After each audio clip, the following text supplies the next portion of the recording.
Let's talk about where you are right now. Not where you want to be, not where you should be, where you are. You're in a room. It's warm, it's familiar, it's comfortable. You've convinced yourself this is peace.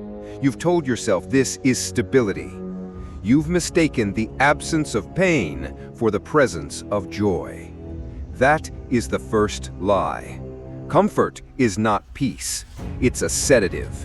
It's the slow, quiet hum that lulls your ambition to sleep. It's the poison you drink every day, telling yourself it's water. Every time you hit snooze, you take a sip. Every time you choose the couch over the gym, you take another sip. Every time you scroll past an opportunity because it looks too hard, you take another sip. And you wonder why you feel numb. You wonder why you feel hollow. You're not living. You're marinating in mediocrity. This comfort, it's a coffin, and you are both the architect and the occupant. Think about it. Every excuse you make is a nail you hammer into the lid. I'm too tired, hammer. I'll start on Monday, hammer. I don't know where to begin, hammer. What will people think, hammer? You are sealing yourself inside a box of your own creation. A box made of flimsy excuses that you treat like reinforced steel. You protect this coffin. You defend it. When someone challenges you, when an opportunity asks you to step outside, you retreat deeper inside. You pull the lid tighter. Why? Because the coffin is predictable. Inside, there is no failure. There is no judgment. There is no pain. But you're forgetting one crucial detail. There is also no air. Your dreams are suffocating in there with you. Your potential is turning to dust. The warrior you were born to be is wasting away, starved of the one thing it needs to survive: a battle. You have traded the battlefield of life for the padded walls of a cell, and you call it home. Stop lying to yourself. You are not fine. You are not resting. You are not waiting for the right moment. You are rotting. The world outside your coffin is moving. The person you swore you would be is out there right now, being built by someone else, someone who was willing to be uncomfortable, someone who chose the cold floor over the warm bed, someone who chose the sting of failure over the numbness of regret.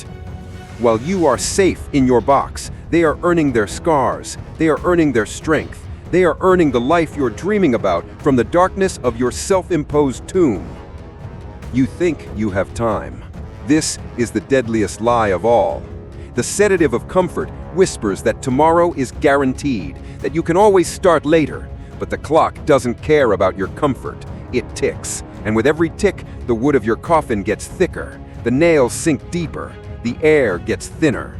One day, you'll decide to get out. You'll knock on the lid, but there will be no answer. You'll scream, but the only sound will be the echo of your own wasted years. This isn't a metaphor to scare you. This is the diagnosis. You are dying, a slow, comfortable death, and the only person who can stop it is you. Wake up! Do you hear that? That sound? It's not in your ears, it's in your soul. It's the sound of a clock, your clock, and it is getting faster. You've been asleep, drifting in the warm, dark void of your coffin, dreaming of a life you are refusing to live. But the dream is over. The alarm is screaming. This is your intervention. Look in the mirror. No, don't just glance. Look. Stare into your own eyes. Who is that? Is that the person you imagined becoming 5 years ago? 10 years ago? Is that the hero you dreamed of as a child? Or is that the ghost of who you could be? Be honest. The person in that mirror is a compromise, a collection of shortcuts, settled for dreams and broken promises made to yourself. That person is the warden of your prison, and you hand them the keys every morning. You want to know what real hell is? It's not fire and brimstone. It's the last day of your life, and the person you became meets the person you could have become, and you have to stand there and look at the ghost of your own greatness and explain why. Why you didn't start. Why you didn't try harder, why you didn't take the risk, why you chose the coffin. What will your answer be? I was comfortable? I was scared? It was hard? Do you think that ghost will understand? Or will it just stare back with the hollow eyes of your squandered potential? Every second counts. Every second you spend in that coffin, the world outside gets sharper, harder, faster, and you get softer, weaker, slower.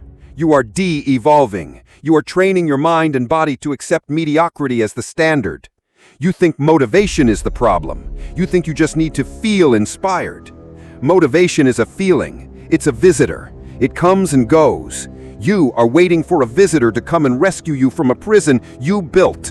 Stop waiting. You don't need motivation. You need to be disgusted. You need to look at your comfortable coffin and see it for what it is, a tombstone with your name on it, marking a life that was never lived. You need to feel a rage building your chest, a violent, uncontrollable rage against the version of you that put you in there.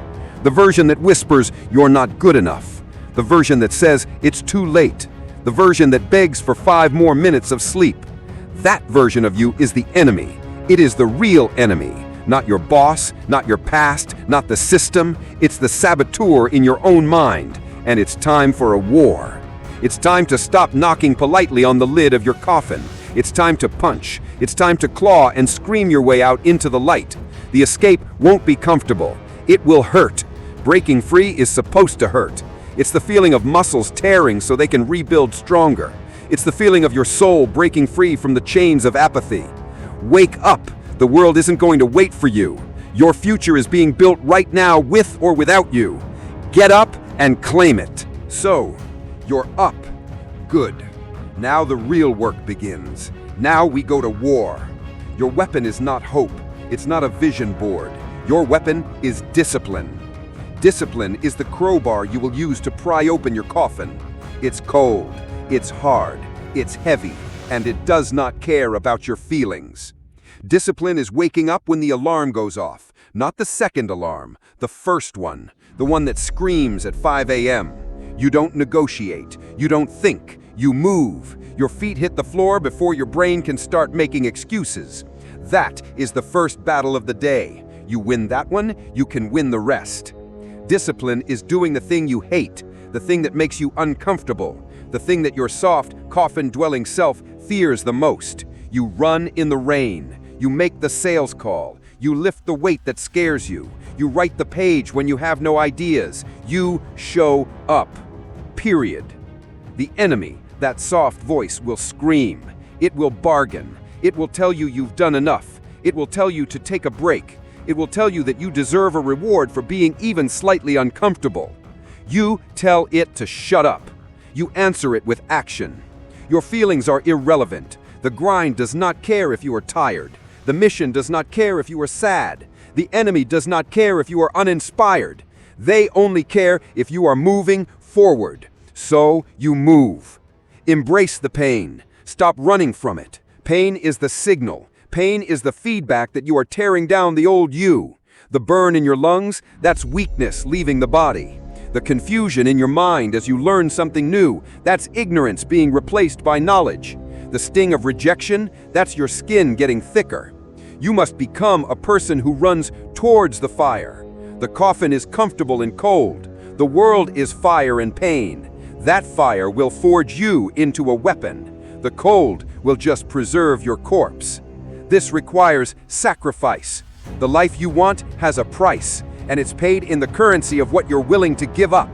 You want an extraordinary body? You sacrifice the junk food and the late nights. You want an elite mind? You sacrifice the mindless entertainment and the gossip. You want freedom? You sacrifice the security of the herd and the comfort of being liked. You have to get lonely. The path out of the coffin is a path you walk alone. The crowd stays in their own boxes. They will call you crazy. They will say you've changed. Good. You were supposed to. You didn't fight your way out of a grave to stay the same. Let them watch. Let them talk. Today is a new fight. You don't kill the old you once. You kill him every single morning. You bury him with your actions. You starve him with your discipline. You silence him with your results. This is the war. It's you versus you, and your comfort is the ultimate enemy territory. So every day you invade, you take ground, you execute.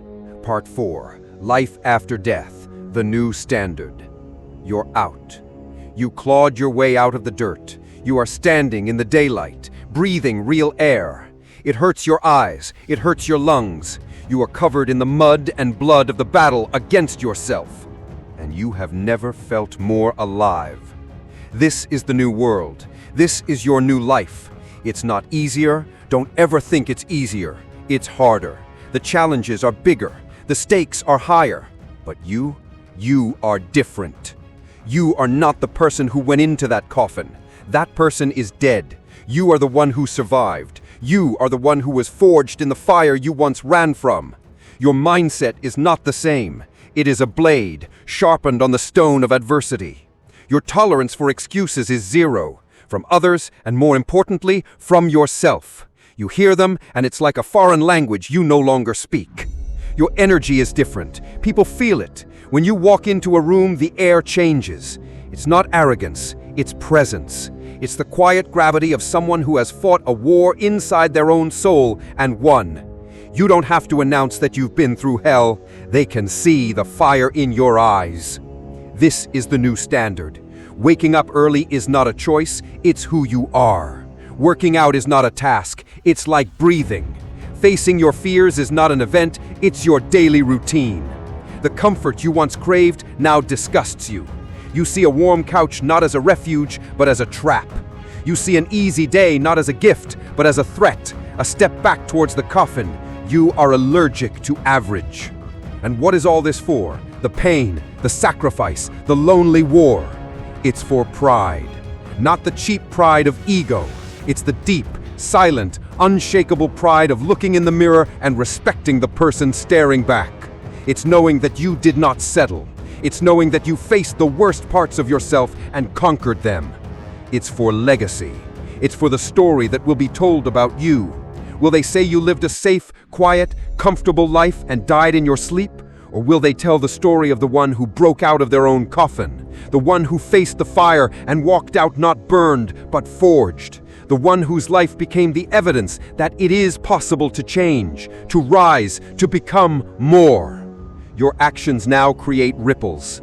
You inspire the people around you not with words, but with your very existence.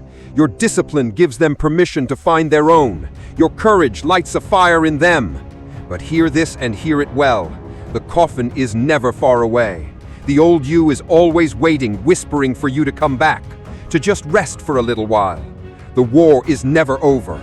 Greatness isn't a destination, it's a lifelong campaign. Every day you must re-earn your freedom. Every day you must choose the battlefield over the box. The clock is still ticking, but now it is not a sound of dread. It is a metronome for your mission.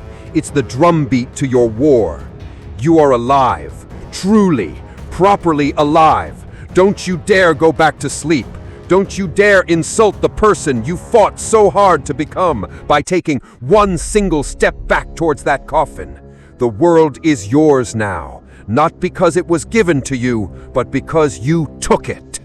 Wake up.